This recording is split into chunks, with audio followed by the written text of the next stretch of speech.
नमस्कार दोस्तों, DD red के एक और रिएक्शन वीडियो में आप सभी का स्वागत है। मैं हूं आलोक। तो आज जो वीडियो लेकर आए हैं वो वीडियो है डेली स्ट्राइक का। उसका टाइटल है Indian rupee become Asia's number 1 currency. India become king of Asia. अच्छा जी, हाँ, ये खबर तो आई थी कि जनवरी के महीने में, जनवरी 2024 में जो भारत की करेंसी रही है वो नंबर 1 पर रही है। बहुत अच्छी करेंसी साबित हुई है।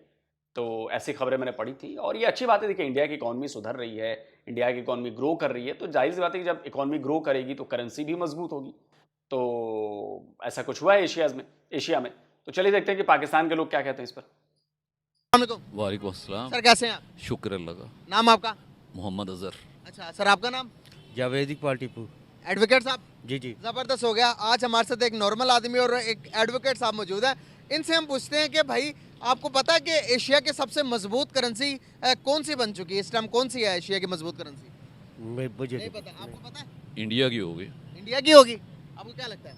मेरा ख्याल है ठीक कह रहे होंगे। चाइना से भी ज्यादा बड़ी होगी इंडिया की करेंसी? चाइना सारा तो नहीं आता एशिया में, उसका कुछ हिस्सा आता है चाइना में। इंडिया जो है पूरा एशिया में आता है। तो आपने एशिया की बात की तो हम उस मुल्क को देखेंगे जो एशिया के अंदर है पूरा। चाइना को भी ऐड कर लें? मेरे ख्याल फिर भी इंडिया की स्ट्रॉन्ग। इंडिया की ज्यादा स्ट्रॉन्ग है। उसके बाद चाइना की होगी। उसके बाद चाइना नहीं, चाइना की नहीं। उसके बाद किसकी होगी? इंडिया के बाद अफगानिस्तान की भी हो सकती है। अफगानिस्तान की नहीं है सर। नहीं नहीं, अफगानिस्तान की नहीं है। चलें, आप अंदाजा लगा लें। हाँ हाँ जी। श्रीलंका की तो नहीं, ये तो पक्की बात है। श्रीलंका की तो नहीं है बिल्कुल। हाँ सही हाँ बात है। हाँ। अंदाजा लगा लें, मुल्कों के नाम ले लें दो चार। यूएई की। नहीं, एशिया की बात हो रही है। एशिया की बात हो रही है। अच्छा, मैं बताता हूँ सर आपको। दूसरे नंबर पर जो सबसे ज्यादा मजबूत करेंसी के जो रिकॉर्ड आया है सर, वो बांग्लादेश के नाम आया है। हाँ, बांग्लादेश। अच्छा। हाँ जी, बांग्लादेश एशिया में आता है। ये बात है सर। अच्छा। कमाल है, बांग्लादेश एशिया में नहीं आता। बांग्लादेश भारत का ही तो पार्ट था, आप भी भारत की पार्ट थे।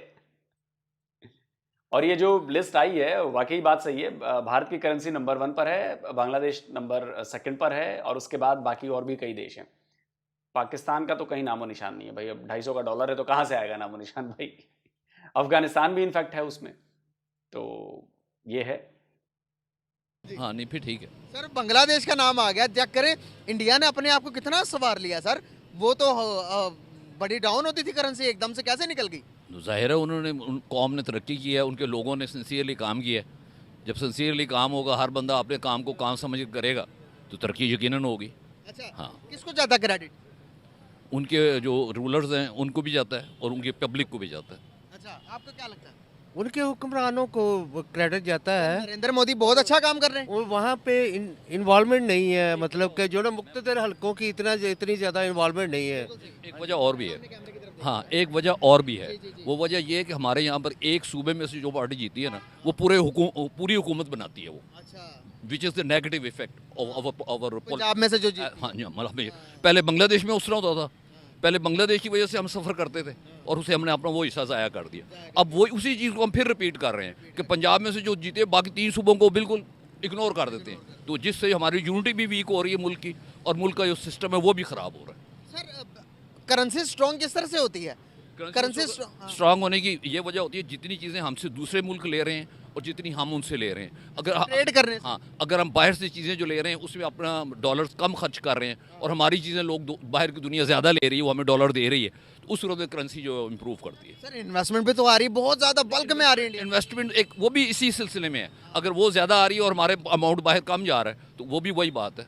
यानी मकसद ये है कि अगर डॉलर हमें बाहर से ज़्यादा आ रहे हैं, हमारी चीज़ें जा रही हैं या हमारी कोई चीज़ बिक रही है, ख्वाह वो पॉलिटिशियन का मामला है या कोई ऐसी चीज़ है या कुछ चीज़ें जा रही हैं, और बाहर से जो चीज़ें आ रही है वो उस हमारे मुल्क में जो है डॉलर्स नहीं खर्च हो रहे उतने, तो उस सूरत में हमारी करेंसी स्ट्रॉन्ग होगी। सर अब पहले तो इंडिया को इंडिया कहा जाता था, लेकिन अब नरेंद्र मोदी का इंडिया कहा जाता है। उस बंदे ने जब वो आया था तो सर 12वें नंबर पर या 11वें नंबर पर मईशत थी, 5वें नंबर पर ले गया बंदा मईशत को। नहीं, उसकी वजह यह है ना, इंडिया की जो ट्रेडिंग है, हम अगर अपना चावल देना भी चाहें तो बाहर मुल्कों को नहीं दे सकते। क्यों?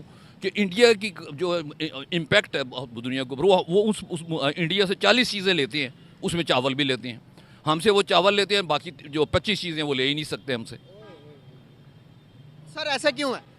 जो उनकी मुल्क के अंदर इतना बड़ा मुल्क है, उसकी हर सूबे के अंदर कोई ना कोई ऐसी चीज़ें हैं जो दुनिया की डिमांड है। जिस तरह कि हम जब बांग्लादेश के साथ थे, हमारी पटसन फ़ौरन बिक जाती थी, हमारा गन्ना फ़ौरन बिक जाता था, चावल फ़ौरन बिक जाता था, नारियल फ़ौरन बिक जाता था। तो हमारे जहाँ पर डॉलर की कीमत क्या थी, बिल्कुल गिरी हुई थी। आज इंडिया की गिरी हुई है 81 पे चल रहा है। वो तो दो चीज़ें हैं ना, उस वक्त हमारी ये चीज़ें दुनिया ले रही थी, हम दुनिया से कम चीज़ें ले रहे थे, हमारी करेंसी स्ट्रॉन्ग थी। एक्सपोर्ट इंपोर्ट डिपेंड करता है। वहाँ एक्सपोर्ट इम्पोर्ट दोनों का होता क्या है। एक्सपोर्ट कर रहे हैं? हम अपने जो है ना वो हमारी एक्सपोर्ट जो वो कम हो गई है, इंपोर्ट जो है वो ज़्यादा हो गई है। ट्रस्ट डेफिसिट कहते हैं कि उसमें जो ना इस वजह से जो ना डॉलर वो ज़्यादा महंगा हो जाता है और करेंसी जो है ना वो लो हो जाती है। हाँ जी। कैसे देखते हैं कि एक टाइम था कि हम कहते थे कि भाई हम जिस चीज़ को हाथ लगाते सोना हो जाता है, पाकिस्तान आने वाले टाइम के अंदर पूरी दुनिया पर रूल करेगा, पाकिस्तान के हाँ या ना से पूरी दुनिया के फैसले हुआ करेंगे। आज तो सारा निज़ाम चेंज होता नजर आ रहा है। आज तो वही चीज़ शिफ्ट होगी इंडिया की तरफ, इंडिया हाँ या ना करता फैसले हो रहे जिस वक्त हम ये बातें सोच रहे थे ना, उस वक्त हमारी करेंसी बांग्लादेश पर डिपेंड कर रही थी। हैं। अच्छा, बांग्लादेश पर हमारे रूलर्स को जो रूलर, उनका कोई रोल नहीं है इसमें। वो उन्होंने नेगेटिव काम किए, सारे नेगेटिव काम किए उन्होंने। हाँ, उन्होंने इतने नेगेटिव काम किए कि मेरी तरह का बंदा जो कि इस वक्त अबाउट 70 ईयर्स है, वो मरना पसंद कर रहा है। अपने मेरे तीनों बच्चे गोल्ड मेडलिस्ट हैं अच्छा किस चीज़ में? इंजीनियरिंग में, लेकिन मैं तीनों बच्चों को नहीं चाहता कि वो पाकिस्तान में रहें। अच्छा, इनको बाहर भेज रहे हैं। मैं खुद ऑफिसर रहा हूँ, लेकिन मैं खुद समझ रहा हूँ कि मुझे इस मुल्क के अंदर नहीं रहना चाहिए। सर क्या बात बनी कि एक मुल्क जो कि इतनी कुर्बानियां देने के बाद हमें हासिल हुआ। कुर्बानियाँ जो दी हैं ना, वो हमारे एक खास तबके के लोगों ने, जिस तरह हमारे गरीब लोग कुर्बानियाँ दे रहे हैं, हमारे अमीर नहीं दे रहे। वहाँ पर फौज के अंदर भी हमारे छोटे लोगों ने कुर्बानियाँ दी हैं, जो असल बंदे हैं उन्होंने कुर्बानियाँ नहीं दी उस तरह की। तो जब तक वो बड़े लोग कुर्बानी नहीं देंगे, उस वक्त तक उसका सोल्यूशन जो है ना, वो आम बंदे के ऊपर उसका इम्पैक्ट नहीं आएगा, जिसको हम कहते हैं कि वो हमारे लिए कुर्बानियाँ दे रहे हैं। सर दुख होता है। चाचा ने तो धागा खोल दिया पाकिस्तान का भैया, पाकिस्तानी फौज का भी, पाकिस्तानी सियासत का भी धागा खोल दिया उन्होंने। सोचिए कितनी बड़ी बात है। 70 साल हो गए चचा को, उनकी उम्र मतलब करीब करीब जितना पाकिस्तान हो गया, 76 साल हुए, तो 70 साल के ये भी हुए। और वो बंदा कह रहा है कि मुझे पाकिस्तान में नहीं रहना, मैं इस अपने तीनों बच्चों को पाकिस्तान में नहीं रहने देना चाहता। आप समझ रहे हैं कि आप लोगों ने अपने मुल्क का कितना बड़ा बेड़ा गर्क किया है? आपको आइडिया लग रहा है कि आप लोगों ने क्या किया है? आप लोगों ने जमीन का टुकड़ा तो ले लिया, लेकिन उसे मुल्क नहीं बना पाए। इसका सबूत ये जीता जागता ये बुजुर्गवार हैं, जो सच्चाई बयान कर रहे हैं, जो आपकी असलियत दिखा रहे हैं। इनको मनी मन अफसोस होता होगा कि काश बंटवारा ना हुआ होता, हम भारत में ही रहते। बता रहा हूं मैं आपको,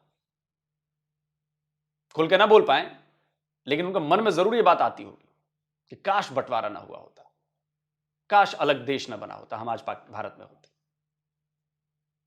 एक मुल्क को जब चढ़ते हुए देखा, आज हम क्या कर रहे हैं और पड़ोसियां का क्या कर रहे हैं। मुल्क के अंदर देखे ना, एक 17 स्केल का बंदा अगर पॉइंट करना है ना, उसके लिए एक पूरी सिस्टम बना हुआ है कि यहाँ इंटरव्यू देगा, यहाँ उसका रिटर्न एग्जाम होगा।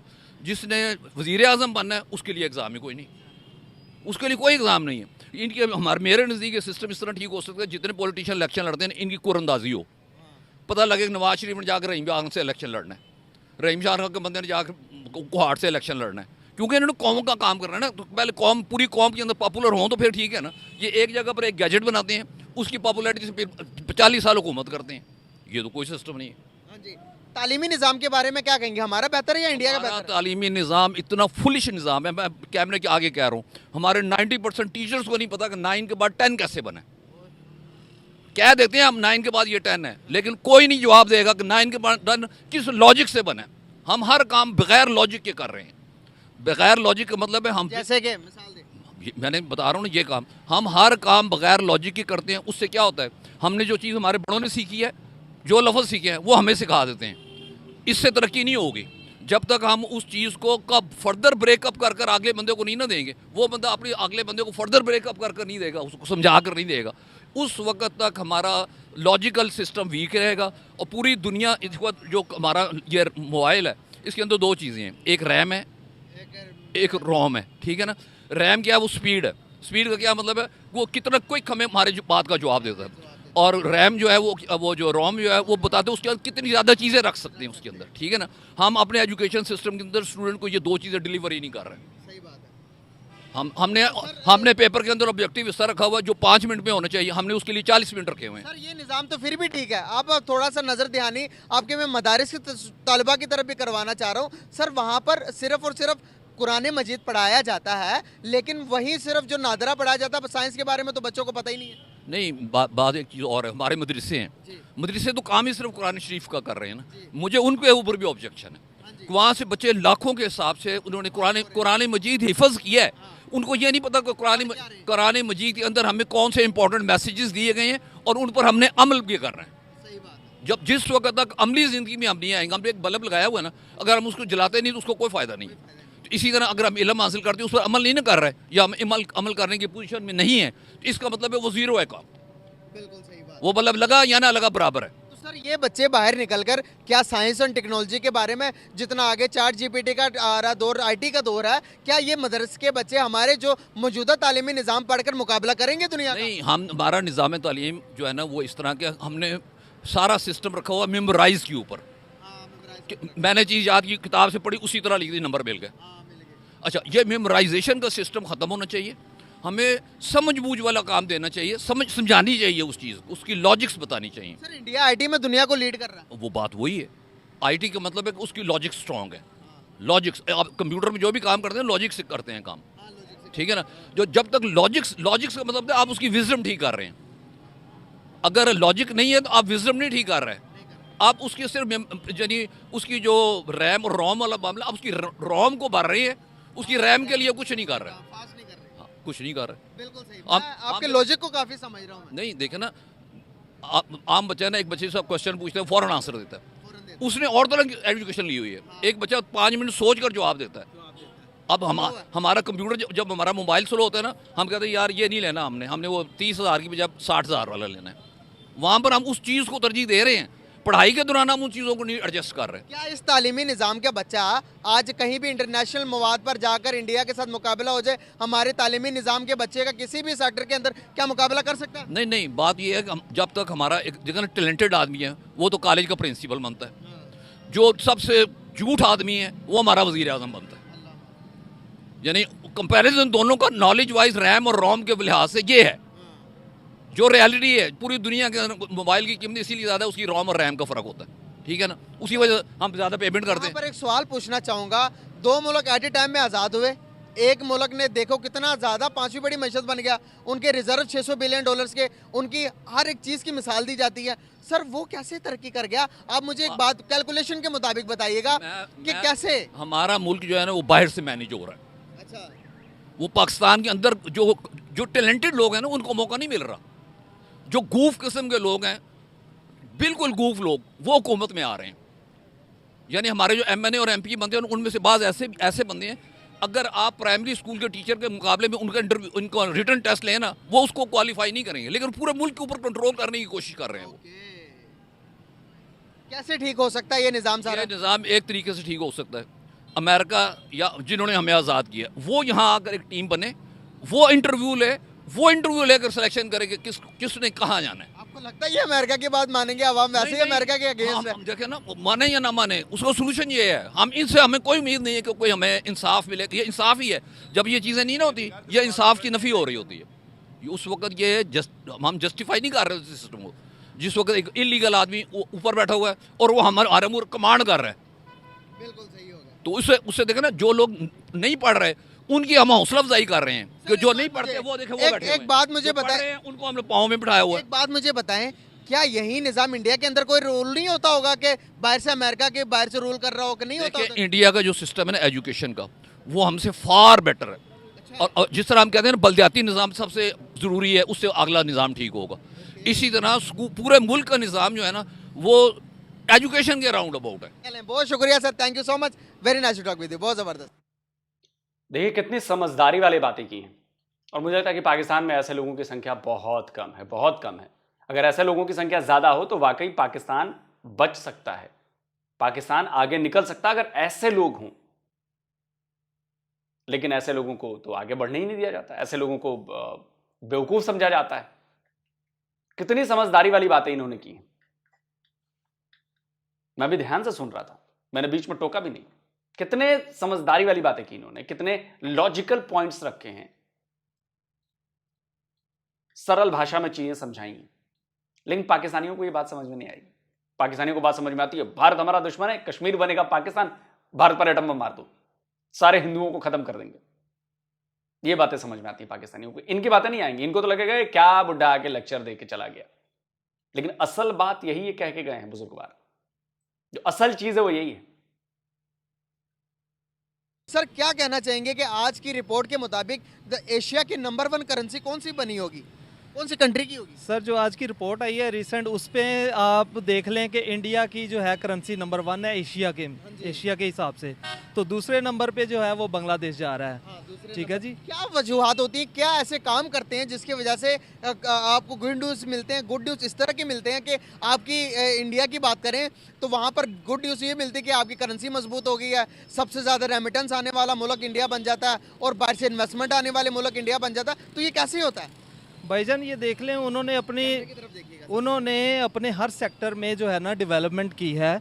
वो कंट्री जो है वो बहुत आगे जा चुकी है, बाहर से रेमिटेंसीज आ रही हैं उनको, बाहर से इन्वेस्टमेंट आ रही हैं, और वो इस वजह से है कि वहाँ पे पॉलिटिकल स्टेबिलिटी है। पॉलिटिकल स्टेबिलिटी के हिसाब से आप ज़रा इसका एनालिसिस करके देख लें पाकिस्तान के साथ, कि पाकिस्तान की जो पॉलिटिक्स है उसको आप देख लें कि कोई भी टेन्योर नहीं है जो पूरा 5 साल गुजरे। ठीक है, आपकी जो है गवर्नमेंट के ऊपर किसी को रिलायबल गवर्नमेंट नहीं है आपकी। वहाँ पे जो है नरेंद्र मोदी की जो गवर्नमेंट है वो 5 साल पहले उन्होंने काम किया, उसके बाद फिर से वो 5 साल आगे हैं, और वो इस वक्त जो है वो एशियन टाइगर बन रहा है।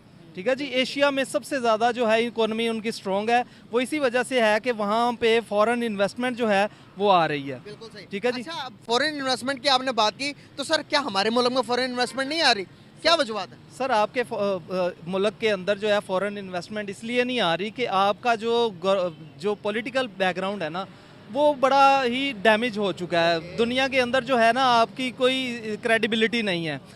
लोग जो है आपके मुल्क के ऊपर ट्रस्ट नहीं करते। आपकी जो गवर्नमेंट है उसका किसी को नहीं पता कि अगले लम्हे क्या होने वाला है। ठीक है जी, आपके अंदर पॉलिटिकल स्टेबिलिटी जब तक नहीं आएगी उस वक्त तक जो है ना आपके पास फॉरेन इन्वेस्टमेंट का तो आप सोचें भी ना। ठीक है जी, फॉरेन रेमिटेंस की बात करें तो जितना भी कैपिटल फ्लाइट है पाकिस्तान से, जो अच्छे लोग हैं, काम करने वाले हैं, क्वालिफाइड हैं, वो बाहर अब्रॉड शिफ्ट हो रहे हैं। ठीक है जी, इसी वजह से आप बैकवर्ड जा रहे हैं, आपके पास काम करने वाला कोई नहीं है। आप आईटी सेक्टर में देख लें, इंडिया सबसे आगे जा रहा है। उन्होंने अपनी इकोनॉमी को स्ट्रॉन्ग किया है, उनकी एजुकेशन सेक्टर को डेवलप किया है, आईटी सेक्टर को डेवलप किया है, और उनको जो है पूरी दुनिया से उनको कॉन्ट्रैक्ट्स मिल रहे हैं और अच्छी अच्छी इन्वेस्टमेंट जो है वहाँ पे इंडस्ट्रीज, गूगल वहाँ पर आ गया, अमेजोन वहाँ पर आ गया, टेस्ला वहाँ पर आ गया, इतनी बड़ी बड़ी कंपनीज वहाँ पर जा रही हैं। तो क्या जब से आप देख रहे हैं कि इससे पहले इंडिया की इतनी हमें तरक्की नहीं नजर आती थी, आईटी में भी इतनी नहीं नजर आती, किसी भी चीज़ में इतने डेवलप नहीं, किसको क्रेडिट देंगे कि बाहर से इन्वेस्टमेंट लेके आने में किसका हाथ होता है? बाहर से इन्वेस्टमेंट लेकर आने में ज़्यादातर ये जो आपके हेड ऑफ द स्टेट होता है, ठीक है जी, उसका गवर्नमेंट जो होती है आपकी वो स्ट्रांग होनी चाहिए। ठीक है जी, गवर्नमेंट आपकी जितनी स्ट्रांग होगी, आप जितना उनको सिक्योरिटी देंगे बाहर के फॉरेन इन्वेस्टमेंट को, उतना ही आपके ऊपर ट्रस्ट जो है वो डेवलप होगा और लोग आपके वहाँ पे आपके मुल्क में इन्वेस्ट करने के लिए एग्री करेंगे। ठीक है जी, इंडिया में इसलिए आ रहे हैं कि उनको वहाँ पे स्कोप नज़र आ रहा है। ठीक है जी, इंडिया वाले जो हैं अपनी ही मज़ीद ज़्यादा से ज़्यादा जो है वो अपनी प्रोडक्ट लॉन्च करते हैं और वो चाइना को काउंटर करने के लिए अब एशिया में वो ग्रूम कर रही है उनकी। क्या लगता है कि इंडिया एशिया के टाइगर बन सकता है? क्या लगता है कि चाइना को बीट कर पाएगा? आसान होगा ये इंडिया के लिए? सर जिस हिसाब से वो चल रहे हैं, जो उनका ट्रैक है, जिस ट्रैक के ऊपर वो चल रहे हैं, उस हिसाब से वो लगता है कि चाइना को अगर बीट ना करें तो चाइना को कम्पीट ज़रूर करेंगे वो। ठीक सर देखिए, हम बिल्कुल उस पर नहीं चलते कि हम चाइना को बीट कर देंगे, हम इसको हरा देंगे, उसको हरा देंगे, उस पर फतह कर लेंगे, उस पर विजय कर लेंगे, ये हम नहीं करते। मैंने पिछले भी कई वीडियोस में कहा है, हम अपने आप को ठीक करते हैं, हम अपने आप के रिकॉर्ड को दुरुस्त करते हैं। पिछली बार हमारा रिकॉर्ड ऐसा था तो इस बार हम उसमें और सुधार लेकर आएंगे। हमें किसी से कंपटीशन नहीं है, हमारा कंपटीशन खुद से है। खुद से हम बेहतर करना चाहते हैं। जब आप खुद से खुद को बेहतर करना चाहेंगे तो बाकी तो ऐसे ही आप आगे निकल जाएंगे। और वैसे बता दूं कि बात इकोनॉमी की चली है तो आईएमएफ की शायद रिपोर्ट आई है, जहां तक मुझे याद है, उसने पता है पाकिस्तान की ग्रोथ कितनी बताई है? हंसीएगा मत सुनकर, और पाकिस्तानियों शर्मिंदा भी मत होइएगा, 2%। कम कर दी है। 2% की ग्रोथ रेट बताई है आईएमएफ ने।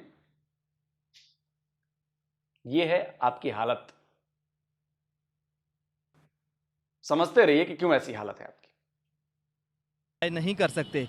हाँ, यहाँ पे जितने भी पॉलिटिशियंस हैं वो उनको अपने अलावा किसी की फिक्र नहीं है, कोई भी पाकिस्तान के साथ सिंसियर नहीं है। जिस दिन आपको कोई पाकिस्तान के साथ सिंसियर पॉलिटिशियन मिल गया ना, उस दिन इंशाल्लाह मौके मौजूद हैं, लेकिन आप उनको यूटिलाइज नहीं कर पा रहे, ठीक है ना। इसलिए जब आपको कोई सिंसियर पॉलिटिशियन मिल गया तो आप भी, ये इंडिया और बांग्लादेश कुछ भी नहीं है आपके आगे, ठीक है ना। आपके पास सिर्फ और सिर्फ मौके की कमी है, आप इनसे भी आगे जा सकते हैं। बहुत अच्छा लगा वकील साहब आपसे बात करके, thank you so much, very nice to talk with you, बहुत जबरदस्त। 76 साल से पाकिस्तानियों का ये सपना सपना ही रह गया। 76 साल से पाकिस्तानी ये बोल रहे हैं कि भारत कुछ नहीं है पाकिस्तान के आगे, और जब से बांग्लादेश बन गया है, 52-53 साल हो गए, तब से बोल रहे हैं कि भारत बांग्लादेश कुछ नहीं है पाकिस्तान के आगे। अरे कभी सोचो यार, 76 साल हो गए इसको बोलते हुए, कहीं तो कहीं कुछ दिखाते कि देखो हमने 76 ईयर्स में इस चीज को इतना ग्रो कर लिया कि इसके सामने भारत कहीं नहीं टिकेगा। हाँ, झूठ बोलने में, मक्कारी में, धोखा देने में, लालच में, प्रोपेगेंडा में, हाँ इसमें आप आगे हो चुके हो। टेररिज्म एक्सपोर्ट करने में, हाँ इसमें आप भारत से बहुत आगे हो। हम कंपीट नहीं कर सकते आपसे, बहुत आगे हो आप लोग, बहुत ज्यादा, और हमें करना भी नहीं है। और रही बात भारत की इकोनॉमी की, तो देखिए जहां पर नफरत नहीं होती है ना, वहां पर ग्रोथ होती है। पाकिस्तान की पिछली 4 जनरेशन और आने वाली 3 जनरेशन, सब में नफरत भरी पड़ी है, कूट कूट कर भरी पड़ी है। अब इसका बड़ा अच्छा एग्जांपल देता हूं। शायद पिछले साल की रिपोर्ट थी आपकी कि आपके यहां माइनॉरिटीज के खिलाफ जो आपकी किताबें हैं उनमें कंटेंट को बढ़ा दिया गया। आप समझ रहे हैं, मतलब नफरत और ज्यादा बढ़ा दी गई आपकी किताबों में। आपको लगता होगा कि इससे क्या होगा, आपको अंदाजा नहीं है कि वो नफरत आपको खा गई है और खा रही है। ये सिर्फ नफरत है आपके दिमागों में हिंदुओं के प्रति, दूसरे रिलीजन वालों के प्रति, दूसरे देशों के प्रति, जिसकी वजह से आपकी हालत ऐसी हुई, आप बर्बाद हो रहे हो, तबाह हो रहे हो। वो नफरत खा रही है आपको। ये यहूदी की साजिश है, ये हिंदू की साजिश है, यहूदी हमारे दुश्मन, हिंदू हमारे दुश्मन, भारत हमारा दुश्मन, भारत का ये कर देंगे, यहूदियों की ऐसी कर देंगे, इजराइल को उड़ा देंगे, इजराइल को खत्म कर देंगे। अरे अपने आप पर फोकस करो यार, पहले अपने आप को मजबूत बनाओ, अपने आप को ठीक करो। लेकिन अपने आप को छोड़कर बाकी सबकी बात कर लोगे आप, ये प्रॉब्लम है। और ये नफरत की वजह से भारत की जो इकोनॉमी है वो ग्रो कर रही है, और इसके लिए हमने मेहनत की है। हमारी सरकारों ने भी मेहनत की है पिछले 76 ईयर्स में, और हमारे लोगों ने भी मेहनत की है, जो पूरी जनता है हमारी भारत की, उन लोगों ने। ये हम सबकी मेहनत का नतीजा है। न इसका क्रेडिट सिर्फ सरकार को जाता है, न इसका क्रेडिट सिर्फ लोगों को जाता है। ये दोनों ने मिलकर काम किया है 76 ईयर्स में। तो चाहे सरकार किसी की भी रही हो, बीजेपी की रही हो, कांग्रेस की रही हो, जनता दल की रही हो, किसी की भी रही हो, सबने मिलकर काम किया है। देखिए गलत सही काम होते हैं, अच्छे फैसले गलत फैसले होते हैं, लेकिन ओवरऑल देखा जाता है कि अगर मैंने 100 फैसले लिए हैं, उनमें से कितने कामयाब रहे और कितने नाकाम रहे, तो कामयाब फैसलों की संख्या ज्यादा है। हाँ, ये हो सकता था कि अगर वो गलत फैसले न लिए जाते तो हमारी स्पीड और तेज होती। जैसे वो यूएन में कश्मीर को लेकर नेहरू जी चले गए, अगर वो नहीं गए होते तो इंडियन आर्मी फैसला कर चुकी होती और कश्मीर का मसला ही नहीं होता, सीज फायर होता ही नहीं। भाई श्रीनगर से भगाते भगाते मुजफ्फराबाद तक ले गए थे ना, एक आध महीने और रुक जाते, वो पूरा का पूरा हो जाता, उसके बाद चले जाते यूएन में। ये गड़बड़ी हुई तो उससे स्पीड स्लो हो गई, उसकी वजह से हम आतंकवाद से पीड़ित हैं, बहुत सारी चीजें, तो उसकी वजह से रफ्तार स्लो हुई। लेकिन ऐसा भी नहीं है, सरकारों ने कई फैसले ऐसे किए जिसका फायदा हमें मिल रहा है। वो चाहे आईटी का फायदा हो, इंफ्रा का फायदा हो, इंडस्ट्रीज का फायदा हो रहा है ना, एजुकेशन में हुआ, वो हो रहा है। तो हम अपनी गलतियों से सीखते हैं और कुछ अच्छा करते हैं, कर रहे हैं। तो भारत के ग्रोथ की है कि नफरत नहीं पढ़ाते, हम नफरत नहीं भरते अपने बच्चों के दिमाग में हम कि फलाने रिलीजन वाले से नफरत करो, फलाने देश से नफरत करो, फलानी कम्युनिटी से नफरत करो। हम नहीं बताते। यह है हमारे कामयाब होने के बाद। बाकी दुनिया देख ही रही है कि रिजल्ट्स क्या है पाकिस्तान के लिए। जल्दी मिलता हूं एक और नए वीडियो के साथ। नमस्कार, जय हिंद।